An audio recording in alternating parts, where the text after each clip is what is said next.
আমার এমন এমন কিছু রিলেটিভস আছে যারা বছরে একবারও খোঁজ নিয়ে বলবো না যে কিরে হামিম কি অবস্থা কেমন আছো।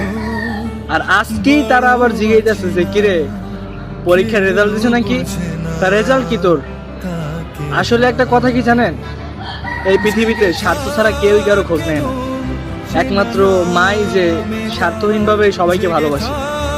মূল কথা হলো গিয়ে স্বার্থ ছাড়া কেউই কারো এখন খোঁজ নেয় না, সেটা এখন বুঝতে পারলাম। দিশাহীন চোখে খুঁজে যায়, শুধু খুঁজে যায়। আমার এমন এমন কিছু রিলেটিভস আছে যারা বছরে একবারও খোঁজ নিয়ে বলবো না যে কিরে হামিম কি অবস্থা কেমন আছো। আর আজকেই তারা আবার জিজ্ঞাইতেছে যে কিরে পরীক্ষার রেজাল্ট দিছে নাকি, তার রেজাল্ট কি তোর। আসলে একটা কথা কি জানেন, এই পৃথিবীতে স্বার্থ ছাড়া কেউই কারো খোঁজ নেয় না।